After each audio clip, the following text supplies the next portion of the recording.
In the name of God, the Father, the Son, and the Holy Spirit. Amen. Please be seated. So this morning's gospel is about preparing for the kingdom of heaven so that we are ready to be received there when called. And this preparation reminded me of a story. Well, first it reminded me of a good opportunity to talk about myself. But it reminded me of a story. A couple sermons ago I spoke about my time in West Africa as a Peace Corps volunteer. And as a Peace Corps volunteer, I would travel around the country in kandongas, which are essentially flatbed trucks with two benches in the back, aligning the way and facing each other with a canvas top on top. So normally, I would go around the country, traveling in these things, just reading my book, bouncing in the back. But if I got there early enough, I would get to sit in front, and I get to sit in the air conditioning, which was great. So on one particular day, I had to wait at the side of the road in a city called Bafada, and I was sitting there for about an hour and a half before the kandonga showed up. Eventually the truck came, so I stowed my bag in the back, and I headed to the front of the truck because I'd been sitting there an hour and a half, so I was there in time. And as I got around the back of the truck, I looked to the front, and I saw the driver fiddling with something which seemed out of place, because he was fiddling with a pair of ski goggles in Africa. And that seemed strange to me. So anyway, I got into the front of the truck, and I'm sitting there, and it occurs to me that this has to be the cleanest windshield I've ever seen. And these are big windshields, it's a flat-fronted truck. And, I just admired it, and then I realized, wait. I put my hand out, and there was no windshield. All right. It wasn't cracked or anything. There was just no windshield. So fine. You deal with these things. So we started on the road. And this was a dirt road in the dry season. So anytime a car would come toward us in the other lane, it would kick up a cloud of dust. And when the car came, it just entered this cabin with no windshield. So I would lean down. Cars coming, lean down, face the passenger side. And this would happen over and over again, not too often though. And in the meantime, we're having a conversation with the driver. And actually we're yelling at each other because, again, there's no windshield. So he asked me questions. Where are you from? United States. Oh, great. We're in the United States. Connecticut. Connecticut. Never heard of it. Car's coming, bend down, face the passenger side. Do you know San Francisco? Sure, I've heard of San Francisco. Do you know Joe? Joe who? Joe from San Francisco. No. And then I bent down, but instead of facing the passenger side, I looked to the driver's side. And it took me a second to realize, but there was nobody there. I was just looking at sky and this cloud of dust that entered the cabin. And so I kind of looked down slowly. That's probably takes a half a second, but I look down and I see hands. They're on the steering wheel. So hands on the steering wheel are good. And so I looked even further, and there's the driver. And he's just sitting there. He's under the dashboard too.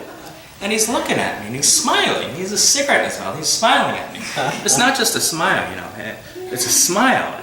With a cigarette, and he's leaning down, and the cloud of dust and cigarette smoke is coming all over, and he's not bothered by it at all, because he's wearing ski goggles in Africa. And so when I read the reading this morning, I thought about this driver, because he was prepared, and I thought, wow, he must be going to heaven. But then, Jesus is probably talking about something a little more, about preparation. And what is preparation? Is it how we lead our daily lives? It's a part of it, but I don't think that's all of it. Certainly in my household, we do try to live as God asked us to live. Every now and then I will quote the Bible at dinner. Jesus said unto them, thou shalt eat all of thy peas with all of thy carrots and with all of thy chicken. This is the first and great commandment, and the second is like unto it. Keep your elbows off the table. Our family favors the King James Version. But in all seriousness, we do try to follow the teachings of Christ at home. We try to be good people, and we certainly love one another. We discuss sermons on Sundays and talk through parables that don't always make sense to us. Jen and I are trying to raise our children to be kind and respectful and empathetic to others. And by living with the words of Christ and surrounded by the influence of the acts of Christ and the apostles, we think that we are, in our own way, preparing for the kingdom of heaven. But then Jesus is probably talking about something more. But what? What is that something more? Can I live a good life and then pass through the gates of heaven when it is time? Isn't that enough? Well, I'm not sure. Being a good person is part of it, of course, but we are called to be members of a community as well. And I can then think about what we all do here at St. Paul's. Look at us every Sunday. Every Sunday we come to worship and promise to serve a loving and just God. We are the family of one another. We are friends. We are sometimes strangers, but we sit and we stand and we kneel beside each other in the midst of each other as we worship. We are sometimes beaten down by guilt, and the confession sets us free. We are sometimes torn in spirit, and the Eucharist makes us whole. We are glad to make peace, and we proclaim our creeds aloud.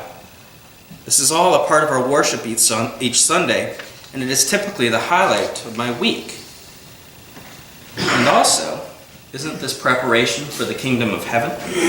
Of course it is.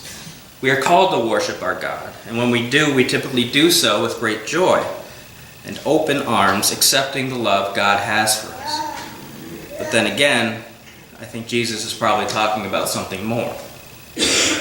So let's take it a step further. Look at all of the good we do in the community that immediately surrounds us in this town. Throughout the year, we collect cereal and donate it to Southington Community Services. It's a wonderful thing to do. We're helping to feed the hungry. Earlier this year, we voted to sell land to Bread for Life so that they could build a facility to feed even more of those in need than they already do. That too is wonderful. In the fall, we sell pumpkins and give a part of our profits to the needy. And in the winter, we provide food baskets. And in the spring, we clean up the trail. By doing all of these things, we are proving our love for our community and for each other. And we are truly recognizing that as a parish, we are devoted to God's teaching. We are helping where we can, and in doing so, we are indeed preparing for the kingdom of heaven. But is there still more to do? I do think that Jesus is probably talking about something more. Jesus' ministry was one of movement. It was one of action. It went from Galilee to Jerusalem, and in between he healed the sick, fed the hungry, and brought the life back to the dead. And that is what I think it means to truly prepare. Where yes, we are preparing for the kingdom of heaven by being good people and by worshiping our triune God and giving to those in need in our own community, I do think we must go further to prepare. We are already doing some of what is necessary. Our youth go on mission trips and help fix the houses of people they have never met and will probably never see again. We go to Prudence Crandall House and Chrysalis to perform maintenance. We volunteer at Bread for Life. These trips, these service days, must become our default way of being. They must become our ministries if we are truly to prepare for the kingdom of heaven. For when we speak of heaven, we speak of a place with no poverty. So to prepare for the kingdom of heaven, we must work to eradicate poverty. When we speak of heaven, we speak of a place with no hunger. So to prepare for that place, we must work to eradicate hunger. When we speak of heaven, we speak of a place with no hate, and so we must remove hate from our lives. I know I'm sounding naive here. I know poverty, hunger, and hate have always been a part of human history since the beginning of time. But I also know that to eradicate them, we must try. And we will try. And maybe it starts off small. Maybe it starts with trying to provide one sandwich given to one individual to help lift hunger for one meal. And then maybe it's 3 sandwiches in a day without hunger. And we continue until after some time we have lifted that hunger for a week, a month, a year. Perhaps it starts with trying to fix up one house to provide shelter, and then another the next month, perhaps another the month after that. Perhaps it means that we become the missionaries, the apostles of Christ, spreading his word from Galilee to Jerusalem, from Sellington to Hartford, from here to there to anywhere, are trying to help will become the good news of this day and of our lives. In these times of severe insularity and societal segmentation, we have the opportunity to serve as apostles of Christ by simply entering into the communities that surround us. We will become missionaries by assisting those in need over and over, day after day. We will become the very architects of God's kingdom by raising a hammer to strike a nail, raising our hands to stop a fist, and raising a spoon to the mouth of the hungry. But to start, we must at least try. And where we fail, we will try something else. For by trying to prepare for the kingdom of heaven, we will eventually see that we are beginning to build the kingdom of heaven here on earth. With one less person hungry, one less child poor, one less person a victim of hate, we will see glimpses of that kingdom, and we will be able to physically touch it, however briefly. By preparing for the kingdom of heaven, truly preparing for the kingdom of heaven, we could someday have the opportunity to realize that it is real and it is good and noble.